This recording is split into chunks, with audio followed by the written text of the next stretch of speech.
Your Partner in Success Radio is a free business podcast with host Denise Griffitts. It's all about great stories, conversation, and context to help you move your business and life forward with actionable tips and advice from her guest experts. To listen and subscribe, just find us on iTunes, Google Play, or wherever you consume your podcasts.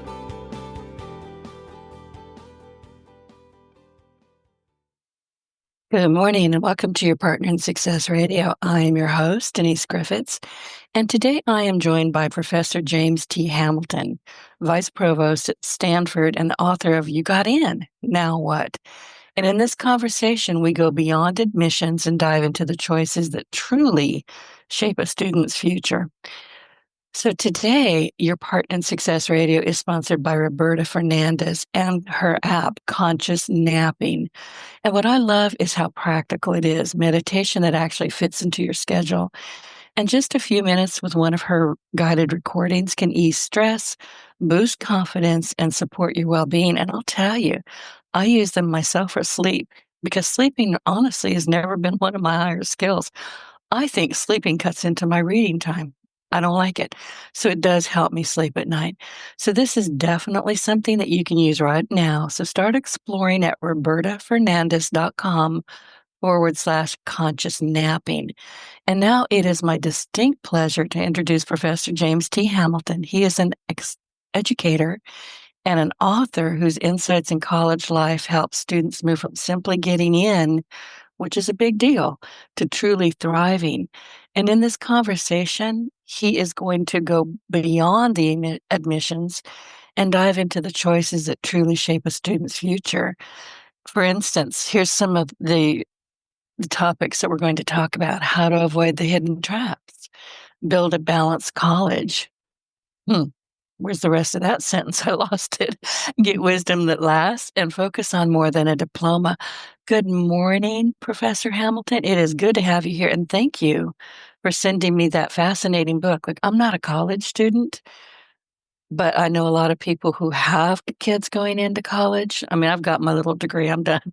But it's scary. And you know what we hear most about, and I know you hear this too, is, oh my God, the price of college. We could maybe talk about that if we had time.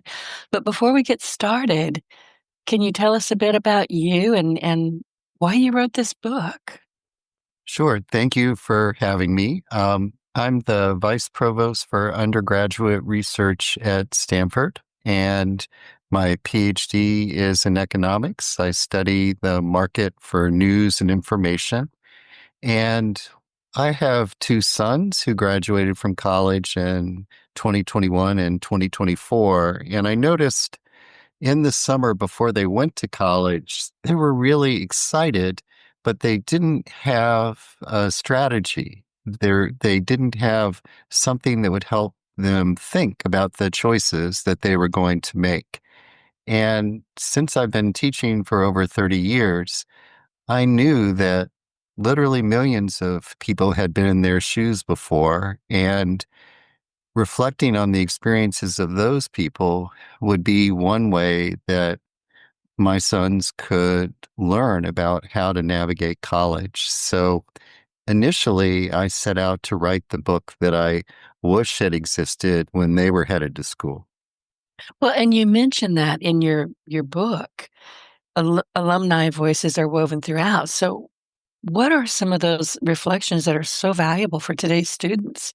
Like, it's a scary time. Everything is scary right now, from what I can see. And I think social media doesn't help. I think the pressure doesn't help. But alumni voices are maybe some of the voices that you really ought to be paying attention to because they've been there, done that. They have. So what I decided to do was I write about what I know. So I'm a professor at Stanford, and my wife went to Stanford. I'm a Stanford parent. So I thought, what's the wisdom in this community that I could mine? And I read over 300 books by people who'd gone to Stanford or who were professors here. And day 2 of the project, my credit card was canceled because I'd ordered over 200 books on Amazon. But eventually my credit card got turned back on. I read all those books. I read 40 years of commencement addresses. And my goal was to distill what I'd learned into 100 sayings, each of which is illustrated by a 300-word essay, and each of which is illustrated by a cartoon. And you mentioned the pressure that people feel. Social media definitely contributes to that. Parents contribute to that. And so one of the first lessons is in the book is don't live another person's script. You're going to be the author of your own life story. And the way to get the most out of college is to be open to new ideas and new people and new experiences. And that does make sense. And I'm looking at I've got sticky notes all over this saying, I'm looking at chapter 19, page 45. And you start out with your 40-year-old version can teach you about experience. And I think that's what you just basically said. You know, you have to be you. You have to do what it is that you need to do. And if you need to make changes midstream, make those changes. Yes, that's right. And one of the reason I chose 40 is in that particular lesson, a lot of students feel pressure to study something that will lead to a really high salary in their first job, for instance. And so if you look at computer science, over the last decade, starting salaries have been very high in computer science, and there's a gap between what people who major in computer science earn versus other folks. But if you look out into people's 40s, that gap has really narrowed. And in fact, I wouldn't advise judging your life on lifetime income. But if you looked at all the money people earn across their lives and look at their majors, it is true that at the median, computer science majors have higher lifetime earnings than history or philosophy majors. But at the 90th percentile, those folks who really excel, it's actually history and philosophy majors earning more than computer science majors, because those history and philosophy majors today often go on to more education. They may go to law school or business school. They've learned critical thinking skills. So a takeaway there is don't be driven by today's salaries and don't really be driven by what your friends are saying, because your friends are 18 or 19 and they aren't looking at data 40 years out or 30 years out. Well, that makes sense. And I often hear about people say, listen, I studied to be an attorney, or I studied to do this, that, or the other, and I'm not working in that field at all.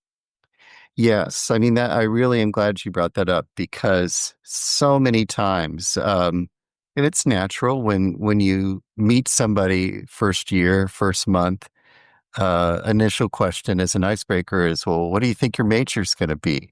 But really, choosing your major is not choosing your career. That's another one of the themes of the book. A Federal Reserve study shows that only about a quarter of people work in an occupation that's directly related to their major. So if you're an architect, you probably majored in architecture, but that's not standard. And in fact, when you survey employers, over 90% say they're not really focused on your major. They're focused on, can you think critically? Can you communicate clearly? And can you solve complex problems? And a lot of majors are gateways into those skills. And I'm thumbing through your book again, and that just led me to another one of my sticky notes. Critical thinking. I have a terrible feeling that we are giving up on critical thinking in so many areas, but that's just a whole nother conversation. It's just an opinion. But thinking, you say on page 52, keep a failure resume. What does that mean? So that's really one of my favorite lessons. It's from a professor, Tina Seelig. And so many times now, students feel like they need to be perfect, that they need to get it right the first time. And in fact, there's a researcher here at Stanford, Carol Dweck, who has come up with something that she calls the growth mindset. And the idea there is when you face a challenge, do you view it as a referendum on your intelligence, or do you view it as a chance to stretch? And the healthier thing is to view it as a chance to stretch. And when you do that, there are going to be some things that are difficult for you that you may not get the first time. And in fact, one of the messages in the book is that you should really expect setbacks in college. When I look back on people's memoirs, I found people writing about a D in genetics or a C in first year writing or a C on their first writing essay. And those people, the D in genetics, that was Dianne Feinstein, who went on to become a senator from California and major in political science. But she got that D in genetics because her dad wanted her initially to be a doctor. And I think we see that a lot. we do. And the C in writing was Atul Gawande, who went on to become a MacArthur Genius Award and a best-selling author. So where you start in college is not where you're going to end up. And that failure resume that Professor Tina Seelig recommends is, taking stock, writing down what you learned from things that didn't work out. And really you can learn a lot from things that don't work out. I tell students when they're thinking about their first job, again, you feel so much pressure, you're coming out of college, and I say, you're going to learn a lot about yourself and about the workplace. And it may go well, and you may end up finding something that you really enjoy exercising your skills in. But sometimes you're going to learn this industry is not for me. It's not the type of things that I like to do. And that is actually a very successful first job because you've learned what you don't like to do. And I really like that. And then you've got people like me who are autodidacts. We're not teachable, really. It's hard to get me to do anything I don't want to do. But here's why I love that. So I think when you think about what college is or what a modern liberal arts education is, in the book, I lay out an argument that there are really 7 goals for your education. Number 1 is signaling. You get a degree, so you got in and you got out, and employers look at that as a prediction of your future productivity. Number 2 is networking. That's the set of friends you make, or maybe the set of professors you meet who are your mentors. Number 3 is what I would call domain-specific knowledge. So that depends on your discipline. I'm an economist, so I use a lot of phrases like opportunity cost, what you could be doing with your time when you're doing something else. Number 4, we already talked about, is critical thinking, the ability to spot a problem and gather information and develop ideas. And the market rewards all of those 4 things: your degree, your network, your domain knowledge, and your critical thinking. But the reason why a lot of schools are nonprofits are the final 3 reasons. 1 is moral self-development. 1 is citizenship, learning how to think about community problems and getting involved. And the last is really one of my favorites. It's intrinsic love of learning, wanting to know something from a puzzle. And autodidacts really have that advantage because you see something and you want to learn it. And in fact, I remember 15 years ago on the first day of class, a student asked me, "What do I need to do to get an A?" And I looked at them and I said, that's a very instrumental way to look at this class. What I really think should happen is that you should be driven by an intrinsic love of learning and a drive to know. So if you want to succeed, why don't you fake an intrinsic love of learning? Oh, I like that. And listen, I break things deliberately. I mean, I will look at something and I'll break the heck out of it so I can put it back together in a way that makes sense for me. I think that, it's so fascinating. Charles Schwab, who was a Stanford alum and went on to found the financial company everybody knows, he talks about how his mind worked differently, and he would focus on very big issues and pictures and rearrange things. And I think that, especially in Silicon Valley, there's a lot of focus on seeing the world in a different way. And in a college student, the way that I like to see that expressed is optimism. This notion that, you know, I'm going to school in part because I want to change myself, so self-transformation, but I also might want to change the world. Maybe I see the need for a new product, or maybe I want to go into public service, or maybe like you want to let people know your own insights and help them see the world in a different way. And that leads me to my next question because, I mean, you and I have talked about this. You watch students struggle with perfectionism. I used to do the same thing, shortcuts, and even loneliness. So, in your opinion, what are the most common pitfalls and how can they sidestep those things? I think there are two things. Number one, um, we're in the third week of class here. Stanford's on the quarter system and starts a little bit later. And what I often tell Frosh is you should take an underload in your first quarter or first semester. You should take fewer than the average number of credits that you need to graduate, because when you come here, one of your early jobs is to get to know people, is to make friends, have your door open on your hallway, make an effort to, at the dining hall, sit down and talk to somebody that you don't know. Because really, when you look at survey data, seniors will tell you that they learned the most from their friends and then from their student groups, and then professors come in third, although I would argue that we're sort of like the newspapers that their friends read and talk about at meals. So maybe our ideas are getting expressed through their friends. So number one, treat making friends like another class. And then number two, and this is much harder, but don't rely on an algorithm to give you an answer. And I think we'll talk more about this, about critical thinking, but I'll just give you one example of this. We have a writing center here that normally more than half of the first year students would go to the writing center to get help on their papers.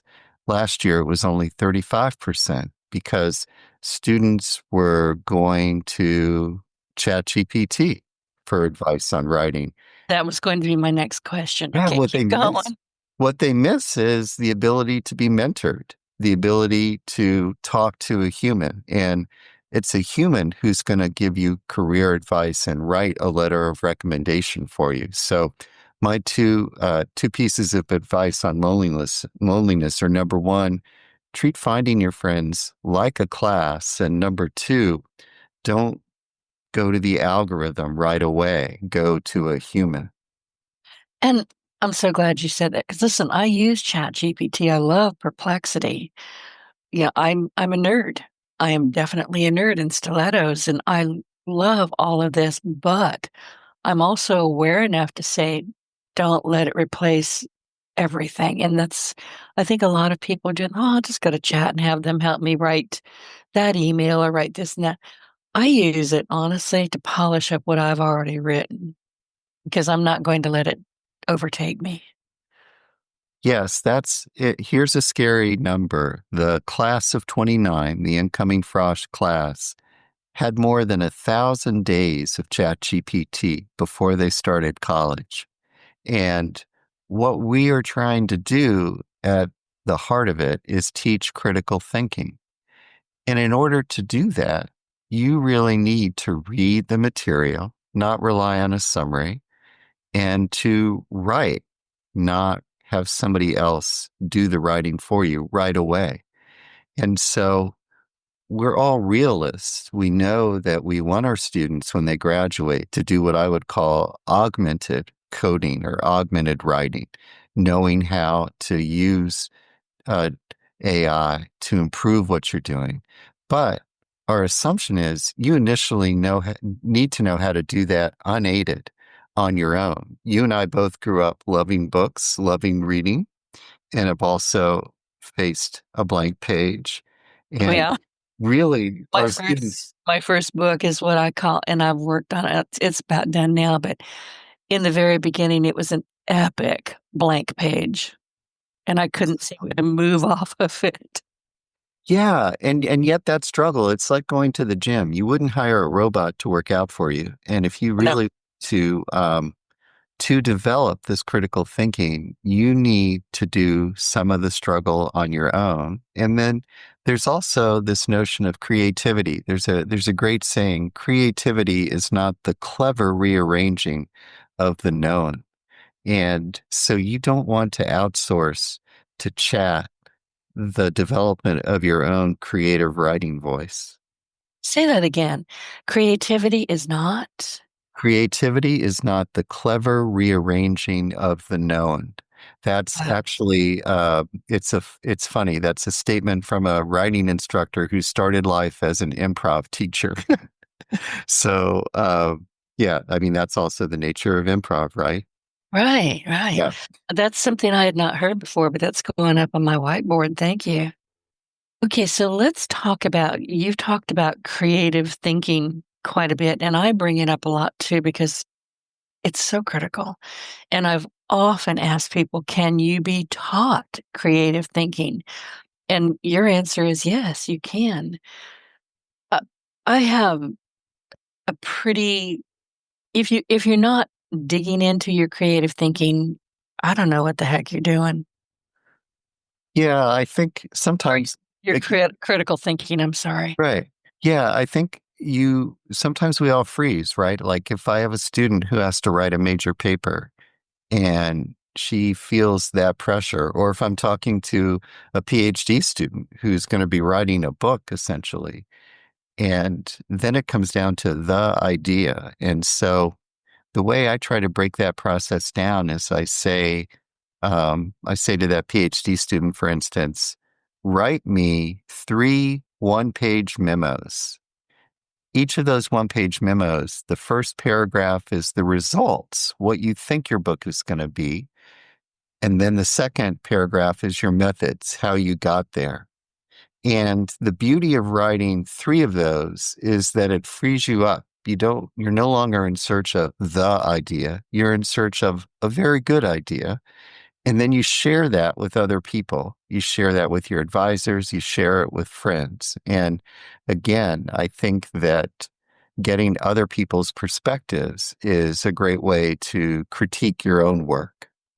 Oh, absolutely. And that leads me in my head, I just heard masterminds and mentors. Yes. I mean, we've talked some about social media and electronics. Email has almost killed office hours because when I have students in a large class, for instance, if they have a question, rather than knock on my door or come to my open office hours, they'll email me and I can give them a response, and I often do. But at the end of that email, I'm not able to say, what are you doing this summer? Because that sounds a little creepy.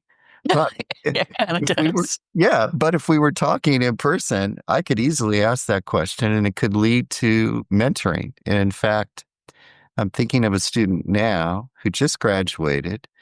2 years ago, he came to my office hours. He was not in one of my classes, but he was writing a paper on the nature of a liberal arts education. And he knew I was writing a book about it.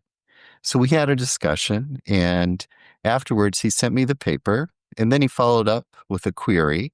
And I realized this student wants to be mentored. So I took him out to lunch at the faculty club, and I talked with him, and I realized that he would be a great fit for an internship program I knew about. I recommended that he apply, and he got that internship. And he's now working full time at that company. And that all came from his willingness to show up at my office and have a discussion. I I love that. And another thing I was writing down while you were talking is that you're saying share things, talk with people. And I'm going back to the old water cooler thing. You talk about gossip, you talk about whatever, but you don't share things because it'll get stolen. I don't think that's what you're saying. No, I mean, it's interesting. One of the best things about being in academia is that ideas are public goods. And by that, I mean your consumption of a fact or idea doesn't prevent me from consuming it. And you can consume it even if you haven't paid for it. So it's one of the beauties of being in the idea generation business. Once you've paid those costs of creating, your ideas can flow all around the world now, just like our discussion, and can have an impact. Idea, excuse me, idea generation business. That's not a term I've ever heard. Yes. Well, I'm an economist. So again, remember I talked about domain specific knowledge, and I think that's really central to what universities do. Universities are about discovery and learning, about finding ideas and then transmitting those ideas. And the discovery part, if you think about cancer drugs, for instance, can be really expensive. And so how we get that funded, sometimes it's through government grants for medical research.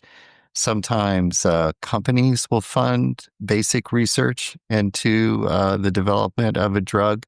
But getting those ideas paid for, especially since if you are seeking, if you're trying to think about the world operating in a different way, you referred to that earlier as disruption.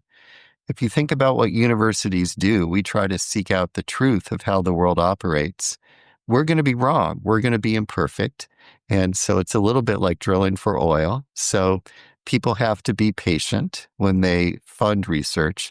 But sometimes that research really pays off. When you look, for instance, at DARPA, which is part of the Defense Department, they were funding research in the 1970s and 80s about communication between universities, electronic communication. And that research eventually led to the backbone of the internet, which, as you know, generated so much economic growth in the United States.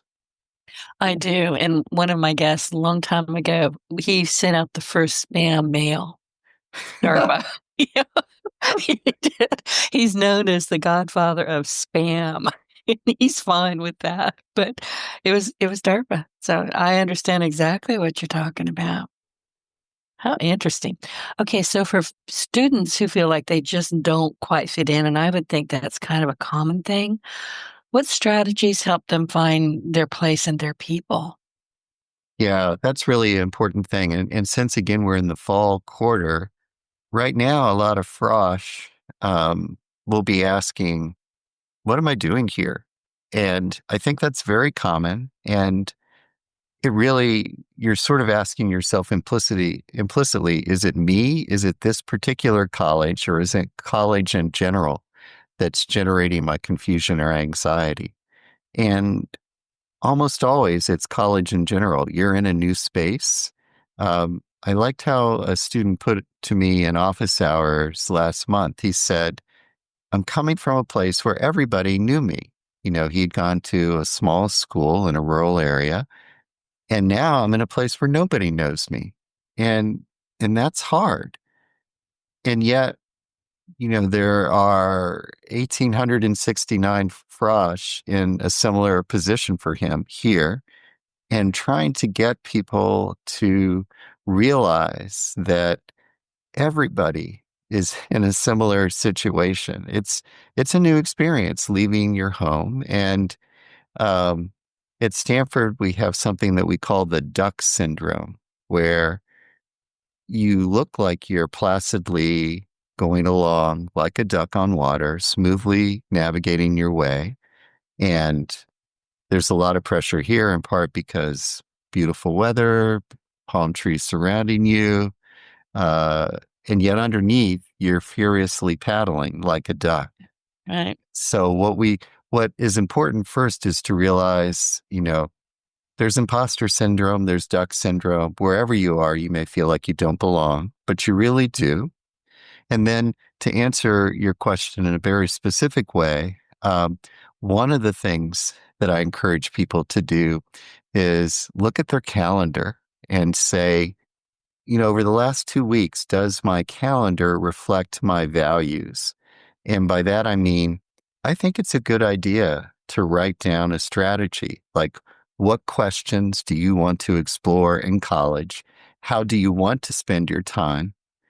And then every so often, go back and say, over the last 2 weeks, has how I spent my time been driven by my values and by my goals? Or has it been driven more by what I would call breaking news, responding to what was urgent or what appeared to be urgent or what popped up on your social media?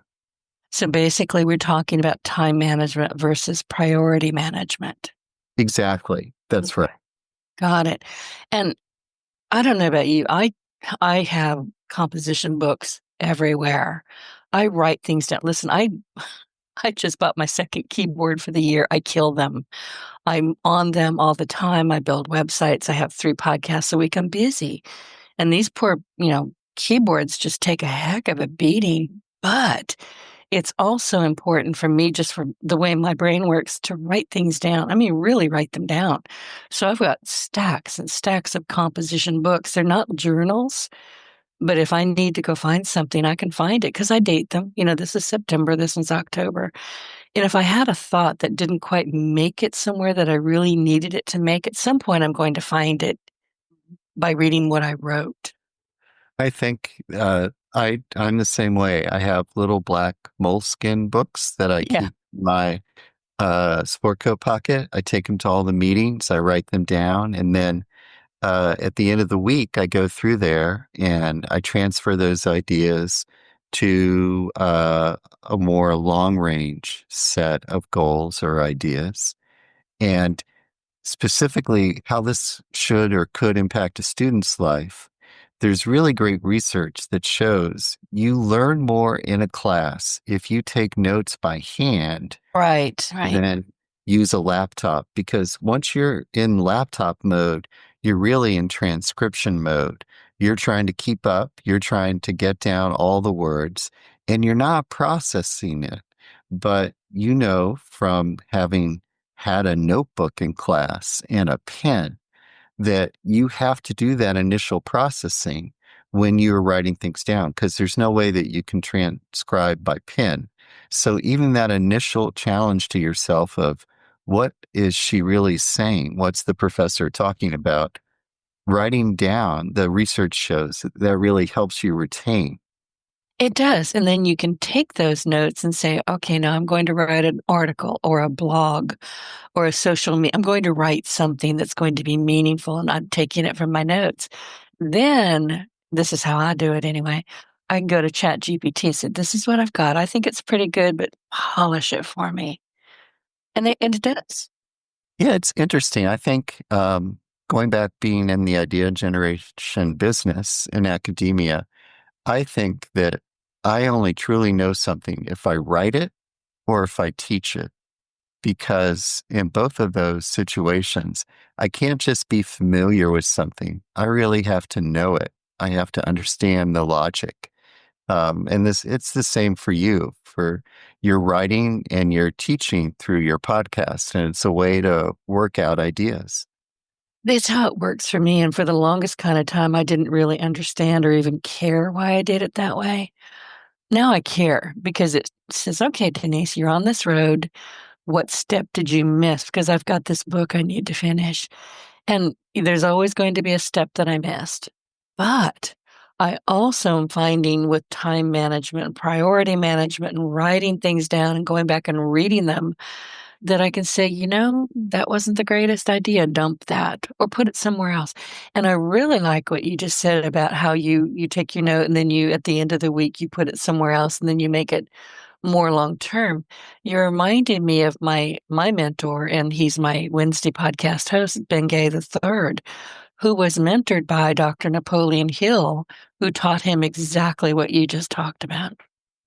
Well, I think that, and again, the mentoring, that's such a key part of what goes on in college, but students are reluctant, especially the students who went through COVID and experienced part of their education online, they're a little bit hesitant about raising their hand in class, asking a question in person. And one of the things that I do in my class is that I ban all electronics, no phones, no laptops.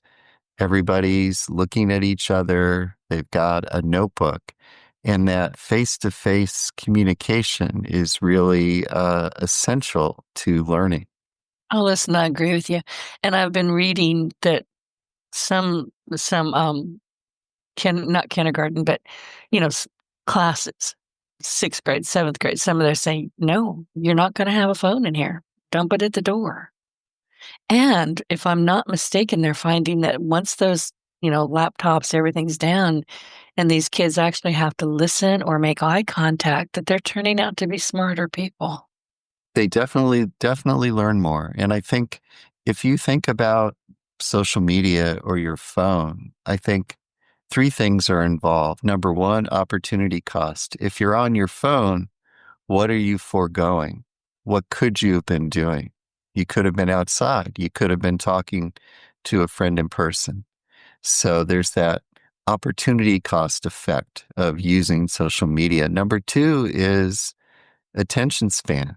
Social media is optimized to keep things going, keep delivering dopamine hits, keep They you want you to buy something on it. Exactly. Well, that's right. And then that's relates. So there's number two is the attention span. And then number three is the message. And it really, social media at its heart, you just hit on it, is advertising wrapped around content.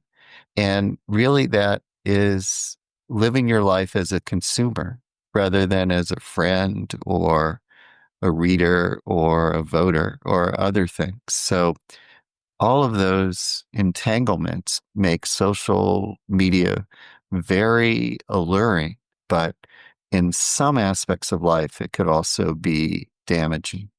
It can. And I'm going to tell a quick story that I've told before because it seared its way into my mind. And I live in a very small neighborhood. It's a rural neighborhood in Southwest Louisiana, so it's quiet, which is why I bought it here. But a school bus, I was outside. I was heading to my mailbox, which is at the end of my driveway, and the school bus pulled up in front of me. Three, I don't know what age they were, but I'm going to say probably juniors, seniors. These were grown kids practically. They stepped out of the bus. They never raised their head. They never said goodbye to anybody. They could have reached out and touched me. They never saw me. I was standing right there in front of them. They all had their heads bowed. Their thumbs were going like crazy. They didn't speak to one another. They got into a row side by side and they walked down the street, never conversed, never made eye contact. And honestly, I was looking at them. They didn't look clean. They didn't look healthy. They looked pallid. And they look like they're all going to have a dowager's hump before they're too much older. Their necks are just permanently bowed. And I'm not a crier. I don't weep, but I remember I had tears in my eyes thinking, you guys are screwed. And that's exactly what I said. It's it can be very discouraging because what you're up against is firms who their day job is engagement. They know what you are interested in and will keep you there. And so it's hard. Sometimes one way you can break through, and this relates to research I read back in the tobacco settlements, where the companies had to set aside some money based on the litigation of harms arising from smoking. And the most effective research shows that if you're trying to advertise to people in the age group that you just talked about, to teenagers, and try to get them not to smoke, if you talk about the cancer dangers, that's years away for them, and they don't really think about it.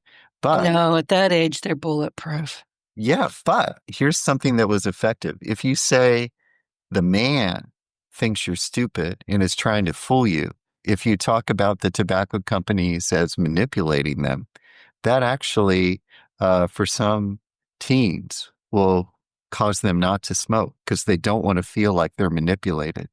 Hmm. And so there sometimes in my classes, because I do teach classes on media markets and media economics, I'll get students to think about what's the incentive that's generating that content? How is a company using what they know about your interest to try to keep you there long enough to show you another ad? And so going behind the message and trying to look at why they might be influenced or manipulated, that does have an effect for some people. And that does make sense. Listen, I'm one of those people I fight with my nav system. She's not the boss of me. She says go left, I don't. I mean, it's just that easy. Apparently, I don't adult very well, but we've talked about critical thinking and we've talked about creativity, but curiosity beyond the classroom. Let's talk about that a bit. Well, it's interesting. Sometimes, we've talked about the students who might approach a class instrumentally. Uh, Tina Seelig, that person who recommended the failure resume, she also has a great saying that she says on the first day of her class, never miss an opportunity to be fabulous. And that's I one of love my that. favorite, isn't it? Because it really frees people up because it means that when they have an assignment in her class, they're not thinking about just checking off a box. They're thinking, how can I be creative? What would be a fabulous assignment response? And just using that word sort of energizes people and gives them space to be creative. I sat up straighter when I heard it. Yeah, she's an award-winning teacher, and I think too, giving people in class sort of the rationale or explanation or reminding them why they're there, reminding them about intrinsic love of learning and curiosity, and not seeing every interaction as transactional, as a way to credits, to a degree, to a job, because a job is really important. It can give you the ability to support a family, to have a lifestyle that gives you freedom to make choices about jobs. But there's also nights and weekends. And one of the benefits of going to college and getting a liberal education is it helps you think about what's the nature of a good life. How do I make trade offs about time with friends, time with family, time on the clock? And one of the things that in person discussion about novels or books does, it allows you to think about how other people have approached these questions. And maybe some of those other people might even be fictional, might be people you see in novels or in movies. But being able to transport yourself and think about different ways to live your life, that's really important when you are 18 or 19. No doubt. And you often say that the goal isn't just a degree, but it's an education for life. What does that really look like in practice? So, what that means is, for instance, when you start taking your classes, think of it as self transformation. Don't think about it as I've got so many credit hours I need to get a particular degree or a particular minor. Think about what are the different ways that I can challenge myself. There are going to be some classes where I'm going to be doing a lot of problem sets, and there are going to be some classes where I'm doing presentations, and some classes where I'm writing. And if you are 18 or 19, no matter how good your high school was, college is going to offer you different disciplines, things that weren't available to you. So it's a strange application process where we ask you to take a snapshot of who you are at 17 or 18 if you're a senior in high school. And we look at that snapshot and we make choices of admission. And then once you're here, we really want to shake that up. We want you to sample, to take different things. Like when I went to college, I thought I was going to be a medical doctor. So I was a pre-med. And then I took a distribution requirement, Introduction to Economics. And I just fell in love with the framework, with the analytical lens of how to view the world through constrained individual choices in a world of scarcity. That was fascinating to me. So telling yourself my work in my first couple years, you really don't need to know what your major is until the end of your sophomore year at most schools. Your early work should be sampling, should be trying different types of classes in different departments. So students who think they need to join every club, chase every opportunity, and build the perfect resume, that's really not what they need to do that first year, is it?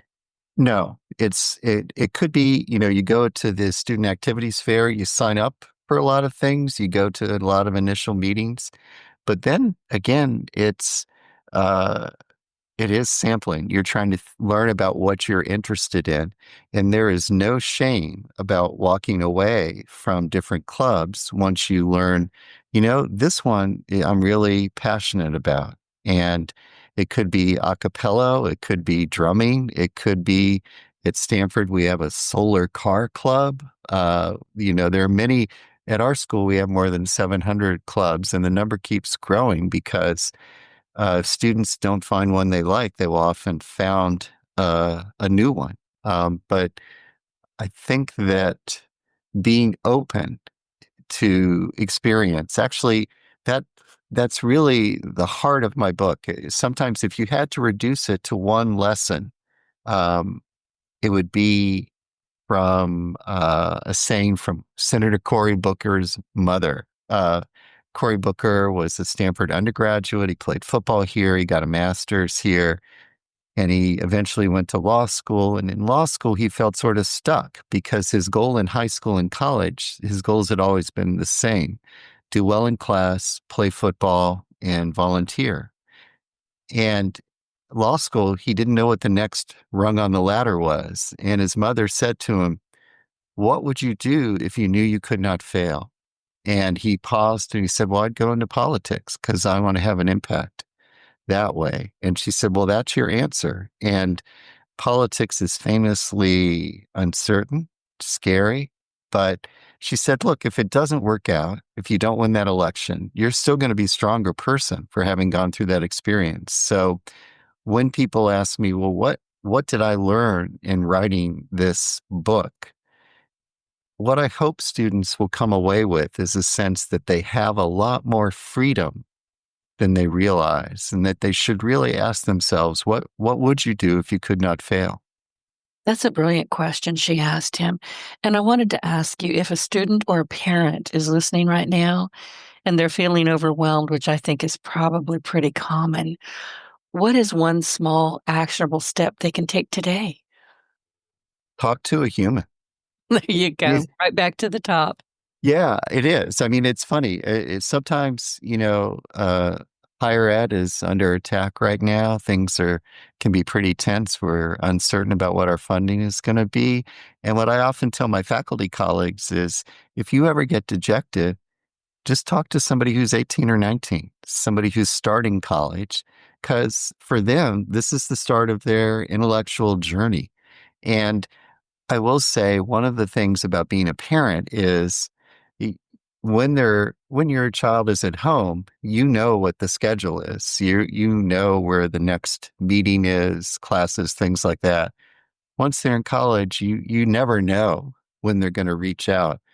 But when they do, that's the time for unconditional love. That's the time for what my sons call small moments. Basically, just hearing the voice, knowing that somebody is a fan, somebody really cares about you, and that human conversation is what can rebalance them before they head off and hopefully read a book in print rather than on a screen.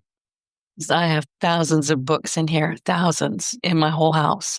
I've been reading since I was 3. I don't understand people who say, "Well, I don't like to read." There's something wrong with you. Start reading. Anyway, I know we need to wrap up. So before we do that, I'd love to give you the final word. So what would you most like our audience to know about you, your work, and the message that you're sharing through this book? Well, it really goes back to that note about not living another script. There's so many ways that friends or parents or other people who are well-meaning will say, "What's your major? What's your career going to be?" And you're asking that in their first quarter at college. And really, it's having the students step back and think, I'm here to learn how to think critically.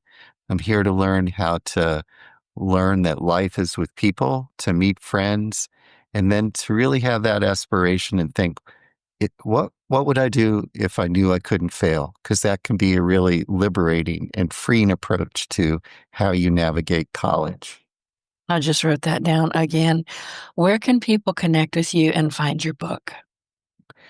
They can always email me, jayth at stanford.edu. Jayth was my mainframe logon from 1980, and it has followed me through all the many eras. And you can always get my book from a bookstore or from an online retailer.